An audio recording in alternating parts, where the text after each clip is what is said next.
What's happening, Expeditioners? It's Pete here, founder of Expedition Money. I want to read to you another chapter from my book here, Amazing Money Stories, True Tales of Greed, Generosity, Success, and Luck. This is chapter 6, Breathe New Life. Just short, quick, hopefully entertaining money stories. In the early 1990s, Procter & Gamble had a problem. Their latest innovation, a miracle spray called Febreze, was supposed to revolutionize how people dealt with bad smells. But instead of flying off the shelves, the product was gathering dust. Sales were so low that Febreze was on the verge of being pulled from the market entirely. On paper, Febreze seemed like a surefire hit. It was easy to use and could eliminate even the toughest odors with just a few spritzes. The commercials made it look like a magic potion capable of erasing everything from pet smells to last night's dinner disaster. The ads were everywhere, showing couches covered in cartoon dirt and grime that vanished in a puff of Febreze, leaving behind a spotless sofa bathed in sunlight. So why weren't people buying it?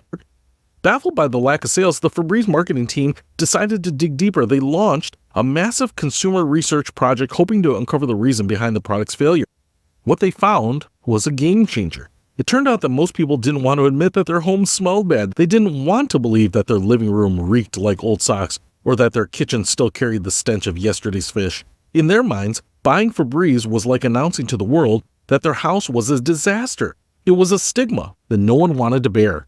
For Febreze, this was a rude awakening. They realized that they had been targeting the wrong crowd.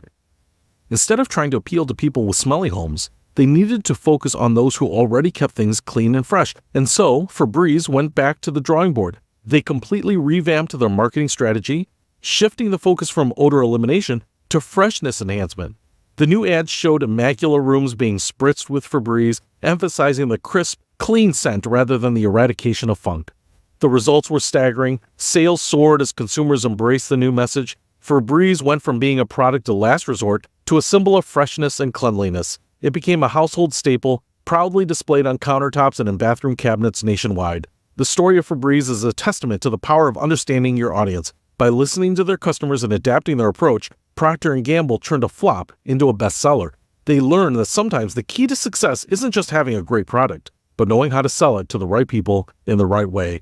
One of the things that I loved about this story is that I remember those original ads. I remember like these dirty rooms, the rooms that look like they belong to hoarders in the ads and being sprayed with Febreze and all that stuff disappearing. And not necessarily thinking like, oh, I would never buy that or I would buy it. But at the time, I was probably in college and I thought, hey, maybe that is something I should use. But I'm also not looking to spend $8 on a spray that makes things seem a little bit better. But I do remember them just kind of disappearing and then all of a sudden Febreze becoming this big mainstream product and not seeing those ads anymore. So it was just interesting when I was doing a little research on that, what was happening behind the scenes, because it now makes sense. And even though I was living through it, I didn't really see it happening. But in retrospect, it was the right thing to do and explains the added changes that I saw over the years. So remember, the message is just as important sometimes as the product. I hope that helps. If you want to pick up a copy of Amazing Money Stories, I'll put a link to it in the description below. See you later.